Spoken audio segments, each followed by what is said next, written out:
Is everybody here? Oh, for thank you. Good evening. I'm going to call to order this regular City Council meeting. It's July 23rd at 7 p.m. If you're able, please rise and join us for the Pledge of Allegiance. I pledge allegiance to the flag of the United States of America and to the republic for which it stands, one nation, under God, indivisible, with liberty and justice for all.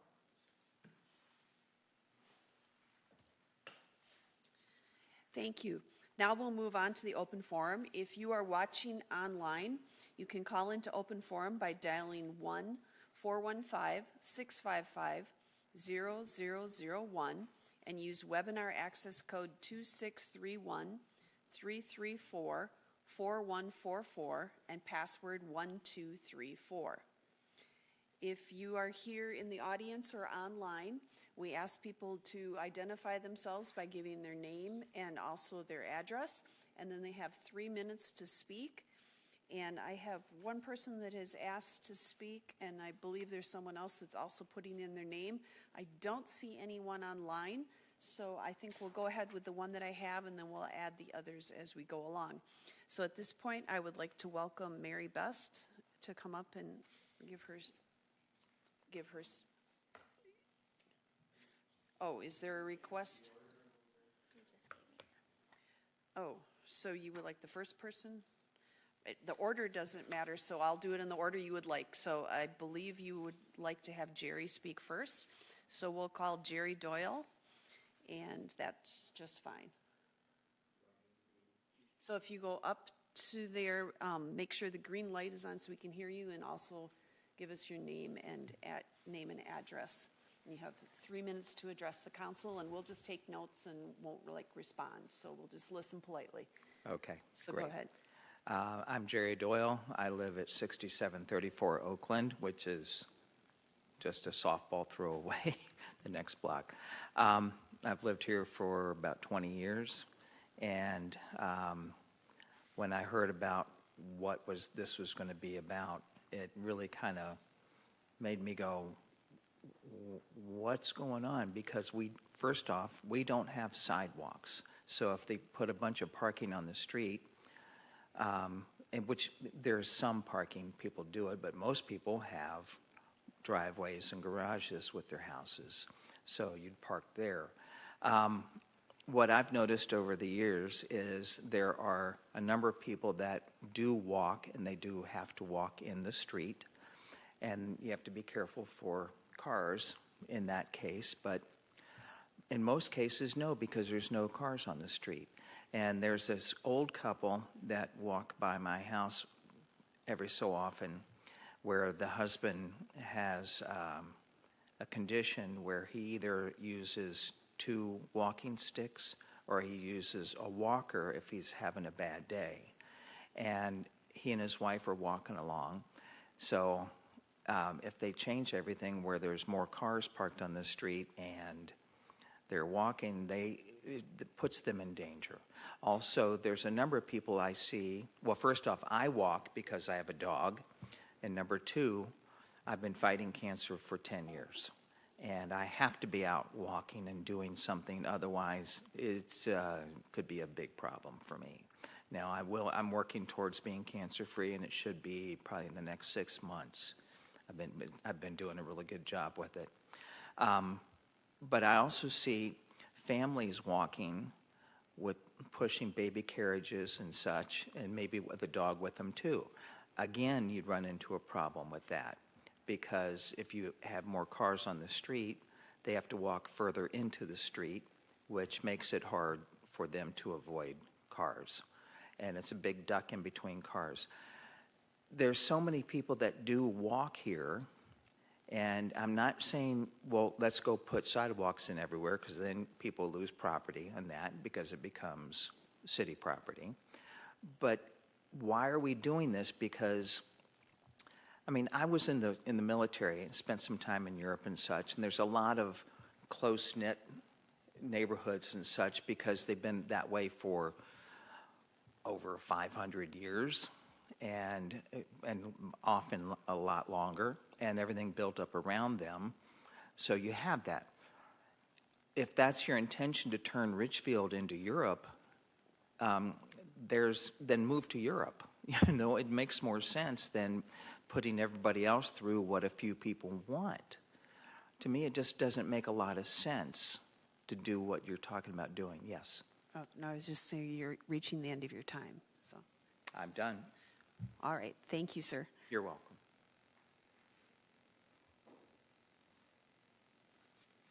All right, next we have Larry Ernster.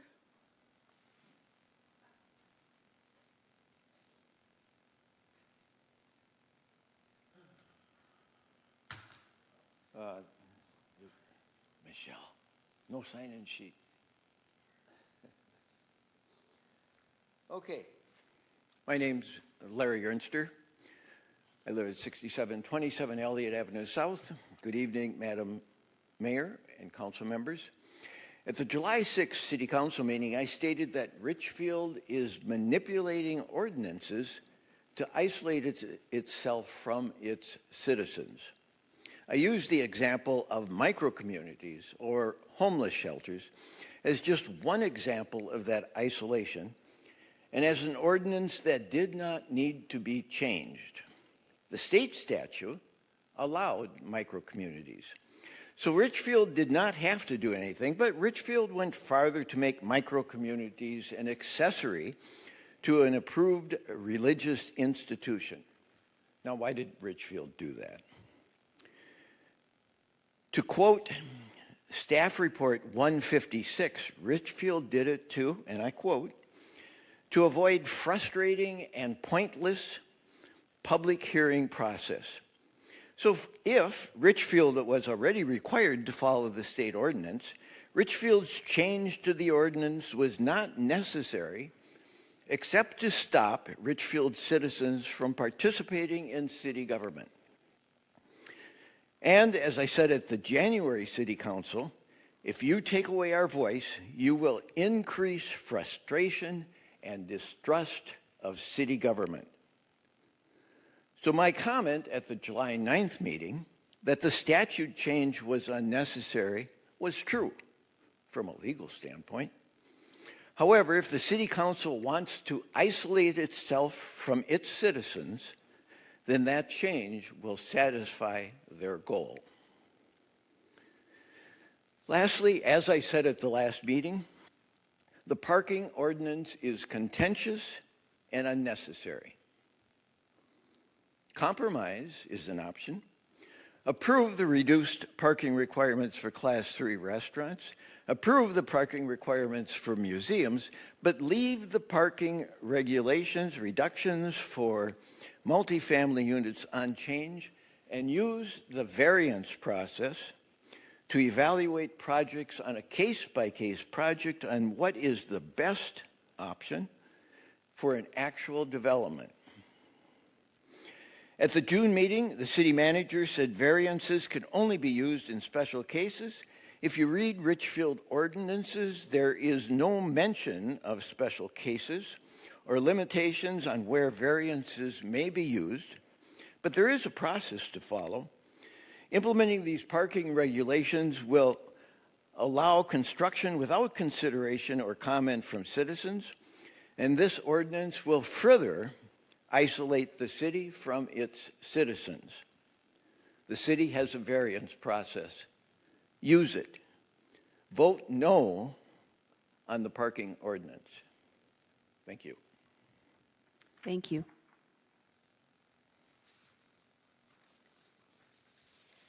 All right, next we have Mary Best.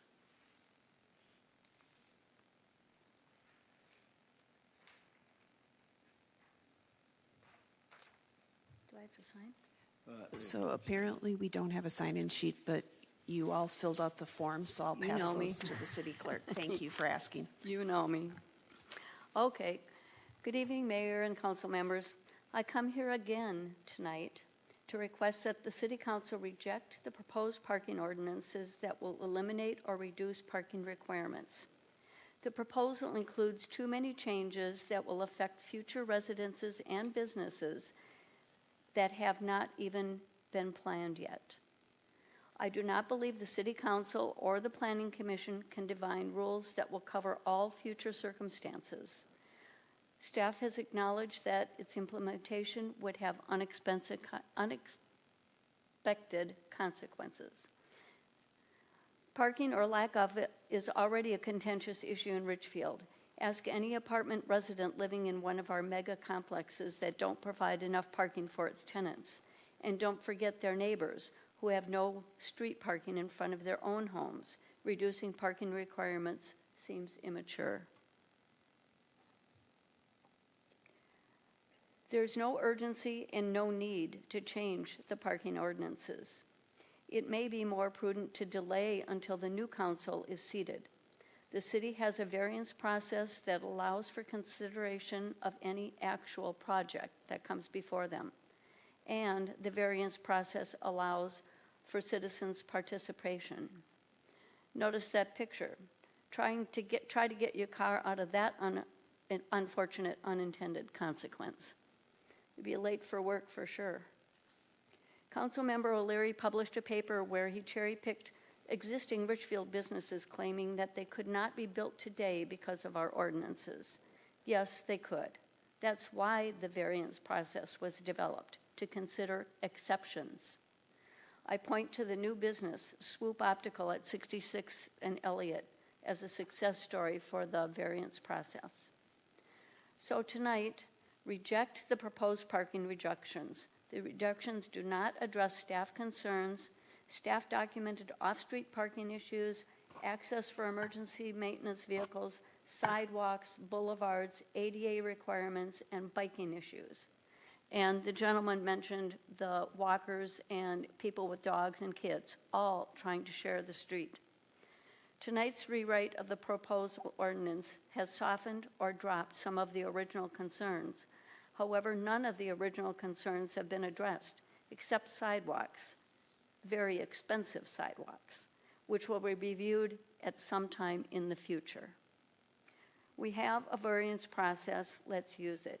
None of the proposed parking changes are urgent or necessary, and the unintended consequences could be significant. There's no upside to approving this, only a downside. Please reject the proposed ordinance. Thank you. Thank you.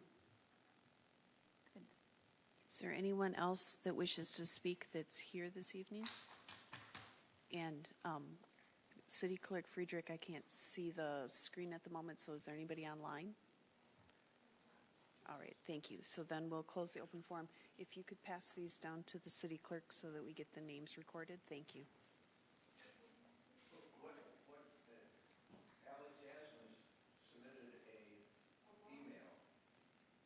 Oh, I thank you. As City Manager Rodriguez, do we have an email that was submitted? We do, Mayor. Give me 1 minute to find it. All right, thank you. I apologize for that. I didn't realize we had a submission.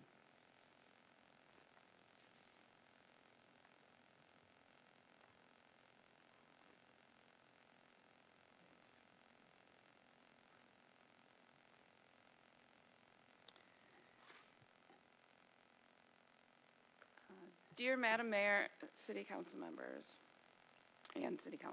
I urge you not to move forward with discussions and vote down reducing parking minimums. Community members have experienced numerous issues related to snow plowing, safety, and quality of life due to parking variances previously granted. Former city managers admitted uncertainty about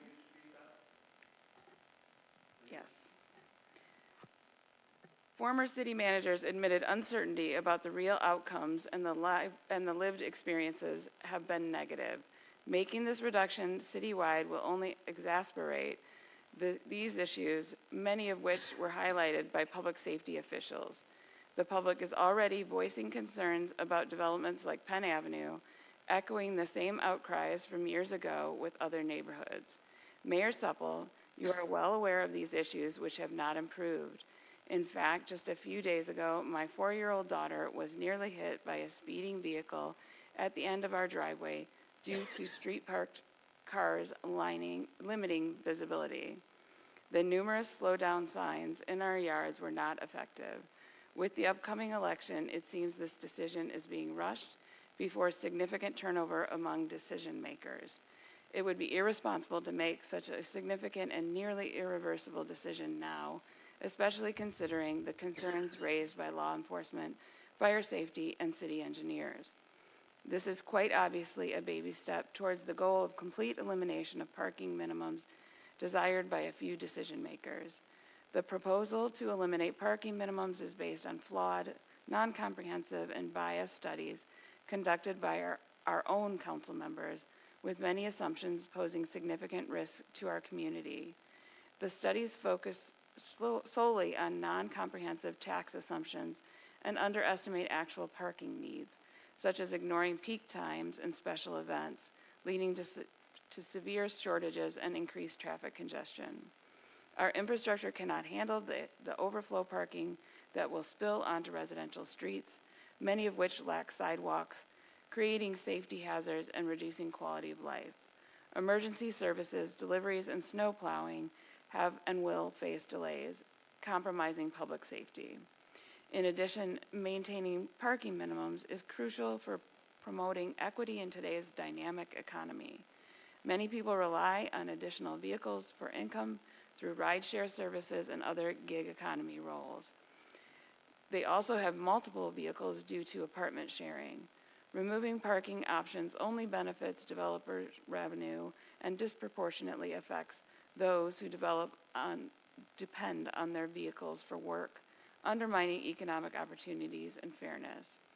Environmentally inadequate parking can lead to cars being parked in non-designated areas, contributing to urban blight and pollution. Residents contemplating renting out driveway space prove the false assumptions around vehicle ownership and use. Maintaining parking minimums is essential for ensuring our neighborhoods remain livable, enjoyable, safe, and economically viable. The harms of eliminating these requirements far outweigh any perceived benefits. Let's protect the well-being of our urban hometown by preserving our parking standards. So we're coming up to, we've gone over 3 minutes. Are we almost done? Yes. All right, thank you. I gave extra time because of the confusion with the microphone, but, all right, so that was the complete message? Yes, Mayor, there are some pictures, and I'm going to email those to you, but they are the same pictures that were presented earlier. All right, thank you. Is there any other testimony that was emailed in? Is there anybody else online? All right, thank you. Thank you to everyone who participated in the open forum. Next, we'll move on to approval of the minutes of the Joint City Council and Planning Commission work session of July 9th, 2024, and the City Council meeting of July 9th, 2024. Mayor, I'll move approval of both, but I do have a correction on the council meeting minutes. The last thing is on the parking discussion. I noted that the streets were wide, so it may be harder to regulate speeding on the streets, not regulate parking requirements. And I also don't, I think you may have said be proactive on parking issues, not sidewalk issues, but I don't recall. So, but I would like my line to say speeding.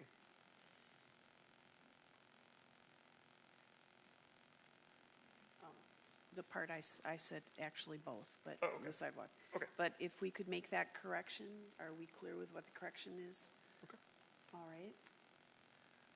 Any other feedback or comments? So we have a motion to approve both sets of minutes with the correction that Council Member Hayford O'Leary made. Is there a second? Second. It's been moved and seconded. Any further discussion? And I had sent a couple of corrections earlier, and I believe they were made, so. All right, so all in favor, please say aye. Aye. All opposed? All right, we've approved those minutes with that change. Next, we'll move on to approval of the agenda. I would move approval of the agenda. Second. It's been moved and seconded to approve the agenda. Is there any any discussion? All in favor, please say aye. Aye. All opposed? All right, we've approved the agenda. Next, we'll move on to the consent calendar. City Manager Rodriguez. Thank you, Mayor. The consent calendar contains several separate items which are acted upon by the City Council in one motion. Once the consent calendar has been approved, the individual items and recommended actions have also been approved. No further council action on these items is necessary. On tonight's consent calendar, item A, consider the approval of a temporary on-sale intoxicating liquor license for St. Peter Catholic Church, located at 6730 Nicollet Avenue South, for their Tri-Fest Harvest 2024 event taking place September 21 through the 22nd, 2024. Item B, consider the approval of a resolution authorizing the City of Richfield to enter into a grant agreement with the Minnesota Pollution Control Agency for funds in the amount of $91,500 to be used for stormwater model updates and capital planning. Item C, ratify the correction of a typographical error in resolution number 12222, which authorized an application for Livable Communities grant funding, changing the name of the project from Richfield Flats to Penn Station, 6501-25 Penn Avenue South. Item D, consider the adoption of a resolution appointing election judges for the primary election on August 13th, 2024. And I submit these items for your consideration as part of the consent calendar. Move approval of the consent calendar. Second. It's been moved and seconded to approve the consent calendar. Is there any discussion? All right, hearing none. All in favor of approving the consent calendar, please say aye. Aye. All opposed? All right, we've approved the consent calendar. Next, we'll move on to item number 4, which is to consider a second reading and summary publication of an ordinance amendment adjusting parking requirements. Councilmember Hayford O'Leary. At its April 25th, 2023 work session and policy topic priorities, the council directed staff to examine parking requirements, to address a few longstanding issues, and to continue working on broader citywide objectives.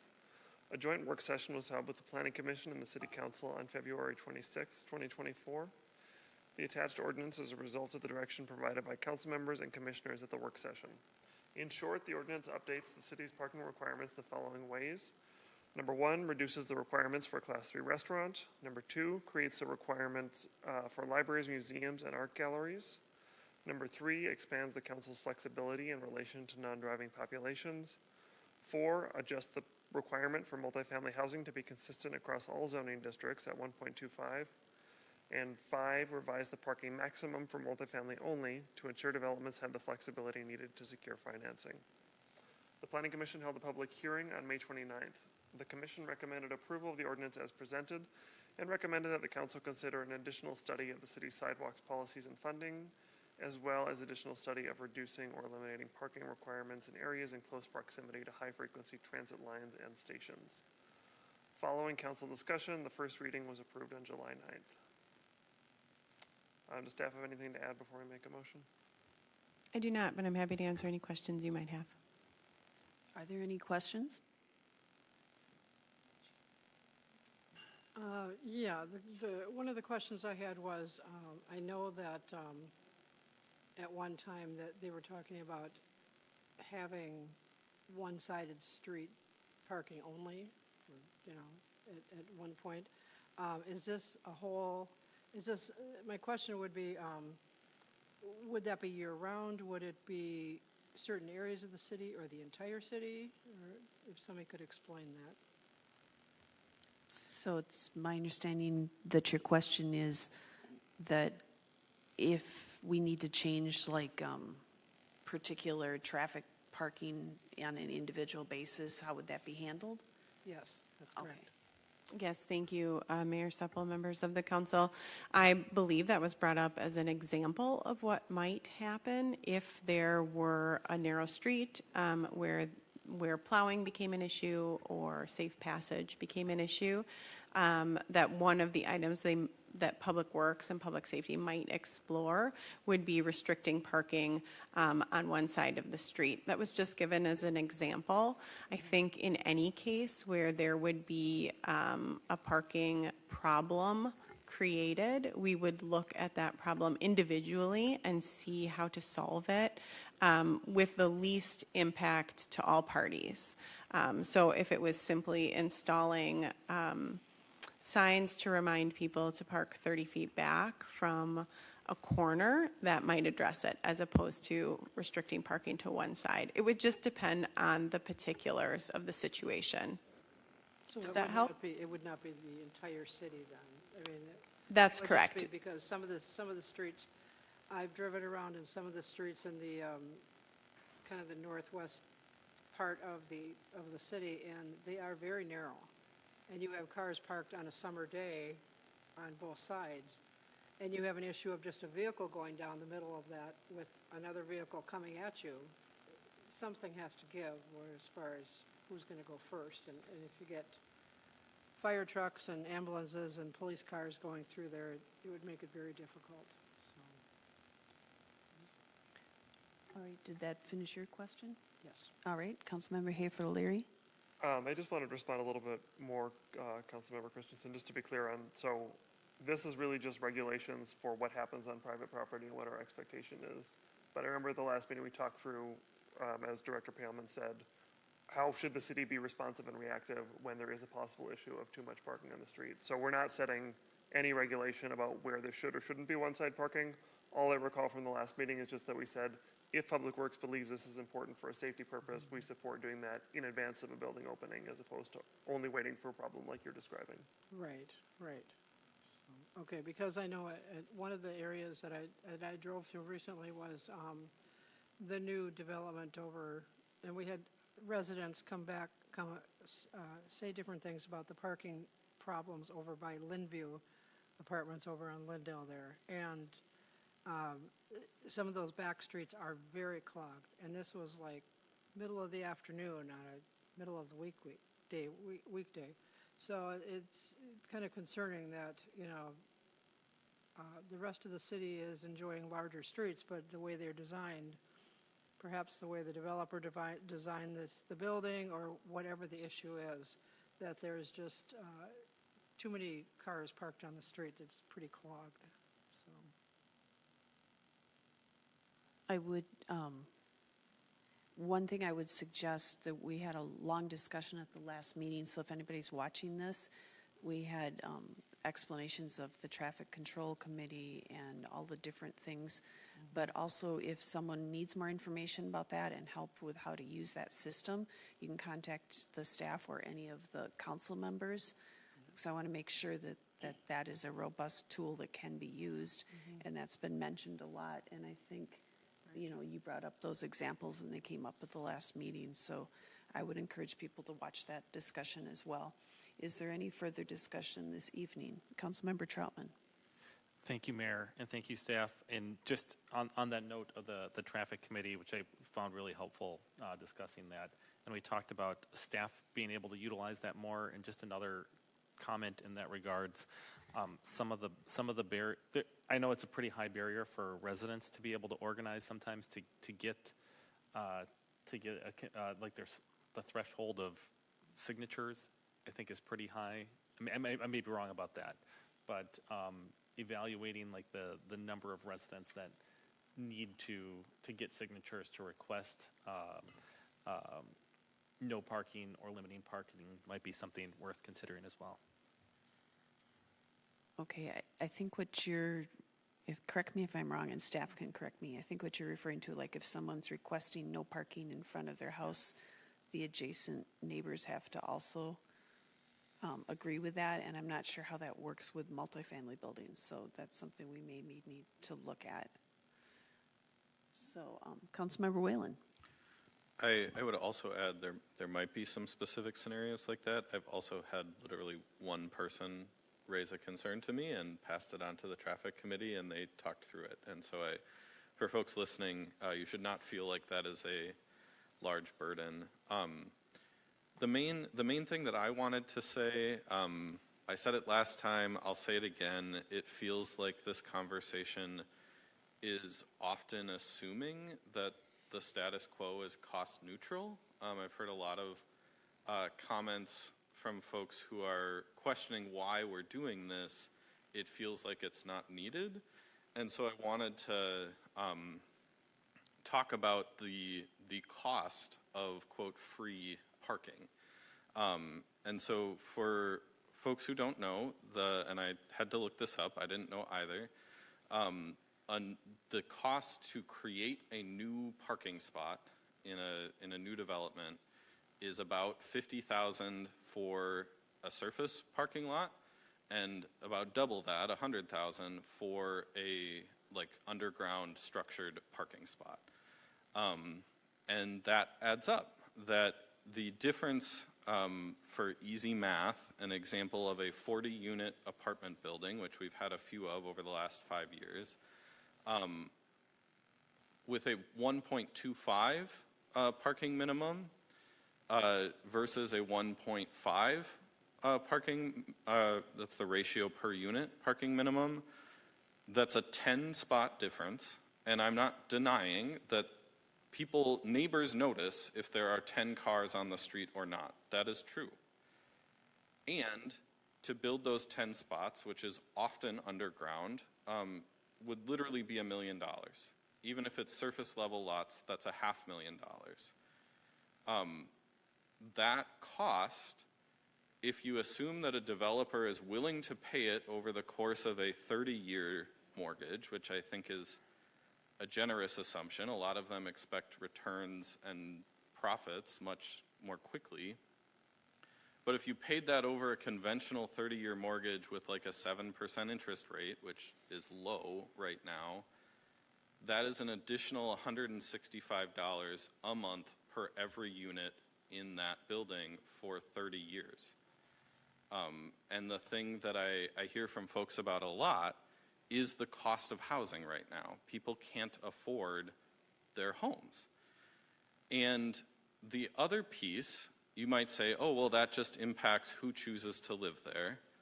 But the other piece is that nearly every single developer comes to the city asking for some kind of TIF, some kind of subsidy, and they literally have to, we get an independent financial advisor to verify that they're not lying to us about the numbers, that they can't make it work without the subsidy they're asking for. And that extra $1 million of parking is going to come back to the city in terms of a TIF cost, a direct grant or some other program that then if we want housing, which the community, the whole region needs, we end up saying yes to those. And now you may disagree with that too, but this is, to me, this decision is about making housing more affordable, and that if we're gonna spend $1 million as a city, I would rather spend it on people having their rents lower, being able to afford their homes, than whether or not we have 10 more cars on the street. And so ultimately that's the cost. It's not some ideological, perfect world that we're trying to create, that there's a real cost-benefit analysis of what is worth requiring developers to spend money on when we know we often end up footing the bill. So I'll get off my soapbox, but wanted to share that and ground us in some real numbers of what this is about. All right, Councilmember Hafer-Larry. Yeah, thank you, Councilmember Whalen, for bringing that sort of big picture aspect back. And I appreciate your point, particularly that both if you believe housing should be affordable and plentiful, this is bad. But even if you don't share that value or you think there's other ways to do it, it's just bad for Richfield, period, to require excessive parking. In my opinion, 1.25 is still higher than where I would like us to be. This is a compromise position, and it's already a proven ratio because we already have it in most areas where we've built new apartments. The sort of it's bad for us thing is maybe counterintuitive, but when we're a fully developed city, if you want to add something, anything, you have to take something away. And the Riley, which was featured in the examples of one that is perceived as underparked, to meet our current parking requirement of 1.25 in that area, they took down 3 duplexes for this building, and then to meet our parking requirement, in addition to 2 floors of interior parking, they had to tear down another house just for an additional surface parking lot, which, as was said, is often a third empty because people aren't leasing those spaces. So we reduced our tax base. We took a single-family home off the market that was affordable, and we're still only getting to 1 1/4. So if we were to get to that to 1.5, we'd have to take out 2 more houses. Like that's bad for the city. We should not be knocking down houses. We shouldn't be paving over landscaping to create parking that isn't needed. So I think 1 1/4 is a reasonable sort of minimal change at this point because it's already proven. I think it sets us in the right direction, and I think this is simply a common sense update and one that I am glad to support. All right, other comments? Councilmember Troutman? Thank you, Mayor. I'll just add briefly that this is a relatively close call, and we just always recognize, I always appreciate when residents care enough to engage in the process.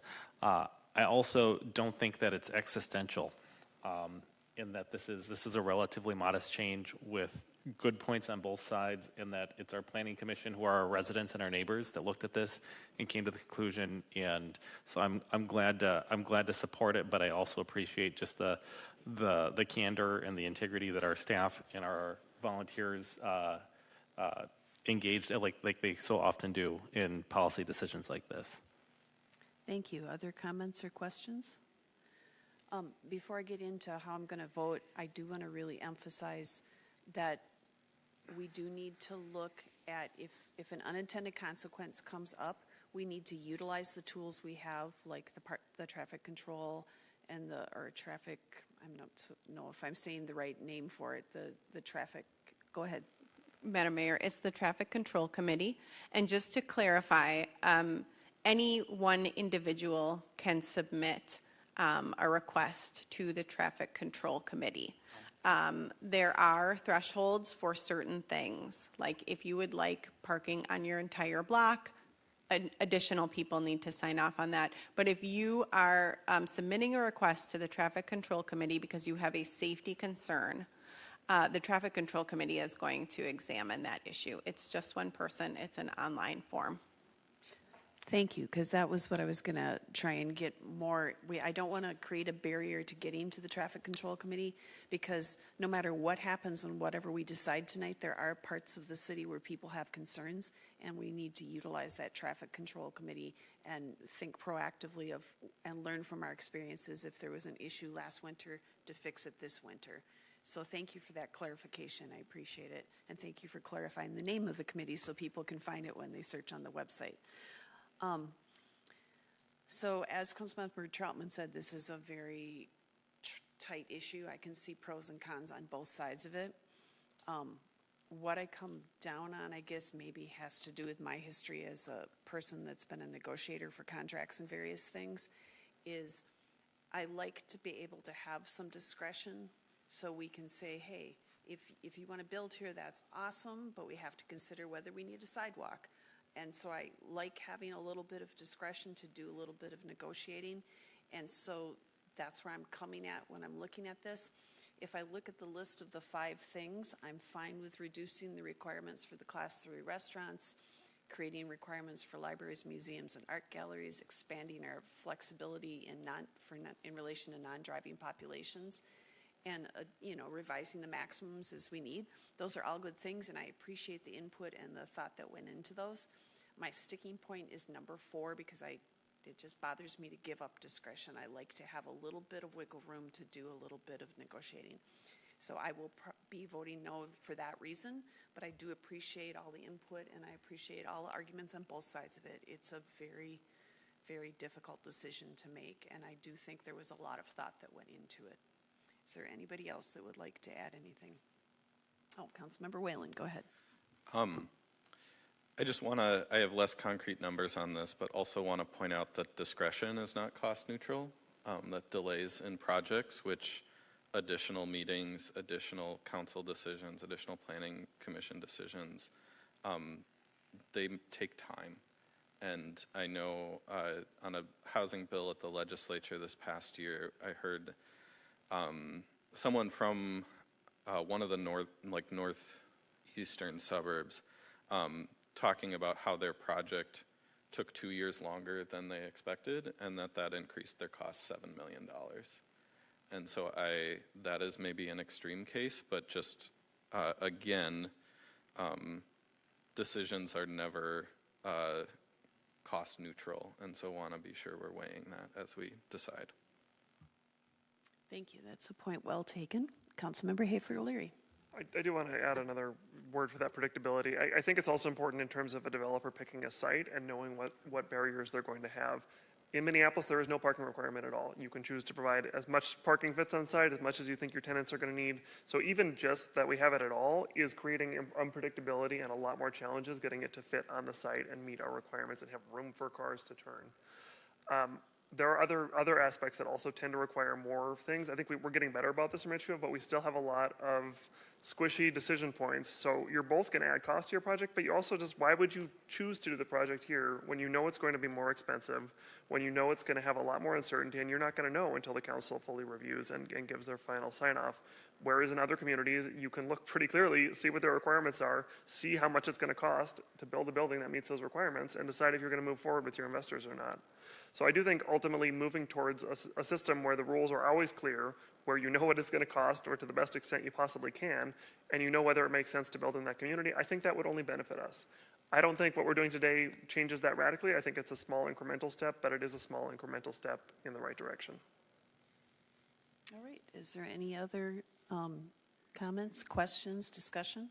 And I do actually still have to make the motion. Okay. So maybe I'll do that. Mayor? Go ahead. Excuse me. Mayor, City just Attorney Teacher. Mayor and Council, just a procedural comment. Since you've indicated a likely no vote on the ordinance, I would suggest two motions, since I'm assuming you're probably not opposed to summary publication. Okay. Thank you. And do we need to do a roll call? No. All right. Okay. I will move that we approve a second reading of an ordinance amendment to adjust parking requirements. Second. Okay, it's been moved and seconded. All in favor, please say aye. Aye. All opposed, please say no. No. All right, so it has passed by a vote of 3-2. And then we'll move on to the second half. I move that we approve a resolution authorizing summary publication of said ordinance. Second? It's been moved and seconded. All in favor of the summary publication, please say aye. Aye. All opposed, please say no. All right, we've approved the authorization of the summary publication. Thank you. All right.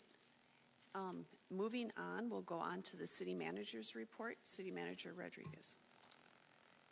Thank you, Mayor. At our last meeting, one resident shared her perspective on Richfield's roads and speed limits, but did not ask a specific question. Two residents shared their concerns with parking near the Linview development, and I know that staff had followed up, and also they stayed for the parking discussions and where it was further discussed. And then two speakers introduced themselves. They're interested in opening a dispensary, and staff connected with them after the meeting. So I don't have any specific questions to answer tonight. Thanks. All right, thank you. So next, we'll move on to claims and payroll. I'd move claims and payroll.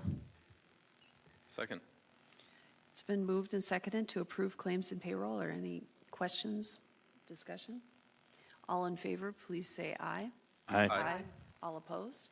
We've approved the claims and payroll. Next, we'll move on to hats off to hometown hits. Council Member Troutman.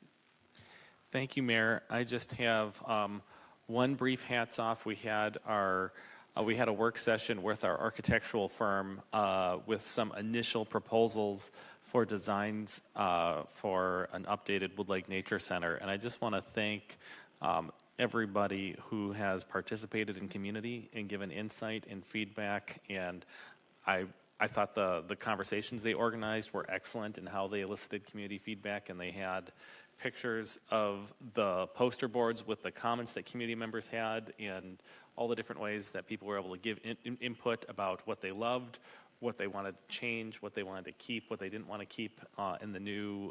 And so I'm really excited that we're able that we've worked and staff's worked so hard to get resources to potentially fund this project, but also for all the community members who took time to speak into something that's a jewel in our community. Thank you. Councilmember Hayford O'Leary. I just wanted to share, we did a recap of a bike tour that we gave for the National Planning Conference, which was this spring, but last Friday we redid it. Jordan Kosak from the county, Sam Crosby from Community Development, and myself. So this was for Hennepin County Community Works Active Transportation Group, and it was really fun. We had about 20 people, and in this case it was totally local, so it was Hennepin County staff. We had actually Commissioner Anderson of the Hennepin County Board joined us on the tour, as well as some folks from different cities across the metro. So great to get their feedback, sort of talk about the progression of our design of different bikeways in Richfield, talking about Portland Avenue, talking about Nicollet, and how we, anticipate, making it even more bike friendly than we did on Portland. And yeah, it was a great afternoon. Thank you. Councilmember Christensen. Yes, I have two things. Again, one of the things we can do in our community is support local small businesses, restaurants, shops, that type of thing. And then also, the Richfield Historical Society is having their annual ice cream social coming up on Saturday, August 3rd from 2 p.m. to 5 p.m. And that will be basically a fundraiser for basically also saving the Bartholomew home, which needs significant repairs. Thank you. Councilmember Whalen. Thank you, Mayor. My hats off is just a hats off to the election judges that were on our agenda, and also a reminder to folks that the early voting is open in our primary. Obviously, some big news this week on the presidential race, which has most people's attention. But before we get to the general election, the primary, at least for me, I just looked up the sample ballot, includes 2 federal offices, a United States Senator, the seat currently held by Amy Klobuchar, and then a United States Representative for District 5, the seat currently held by Ilhan Omar. And then for folks who are in Ward 1 on the west side of the city, there's also a primary for City Council for this year. And so if I can put Michelle on the spot, are you willing to share the early voting hours and directions?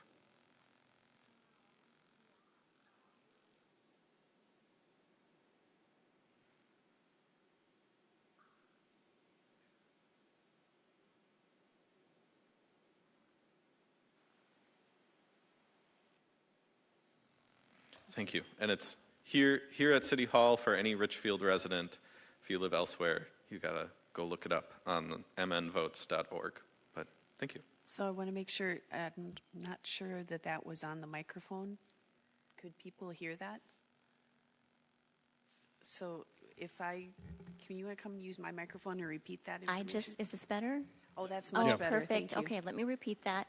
So absentee voting hours would be our regular business hours, which are 8 a.m. to 4:30 p.m. Monday through Friday. The Saturday before the election, which would be August, 10th, we would be open 9 a.m. to 3 p.m. And then the Monday before elections, which would be August 12th, we would be open until 5 p.m. for absentee voting. And direct balloting starts this Friday. Many people are interested in the direct balloting portion of absentee voting. Thank you. And one other aside, because the primary election happens to be on August 13th, we cannot hold a city council meeting that night. So our next city council meeting will be on Wednesday, August 14th. So just keep that in mind if you're somebody that likes to come to join us for the city council meetings. I want to do a hats off, first of all, to the Richfield Farmers Market. It's always fun to be out there and be in community and see everybody that's there. I want to thank the staff, the vendors, all the participants. It's just a great place to build community, and it's fun to be there, so I encourage you to attend. It goes from 7 a.m. until noon on Saturday mornings at Veterans Park. I also want to do a hats off to all the people that helped clean up after the storm damage.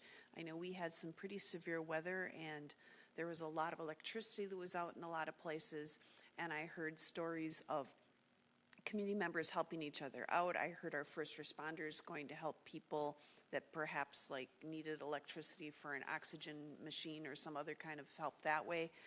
I heard about public works people that were removing trees and down damaged things, and just people from all walks of life helping out their neighbors, staff helping out. So kudos to everyone who helped clean up the mess, and I think some of the people are still cleaning up the mess.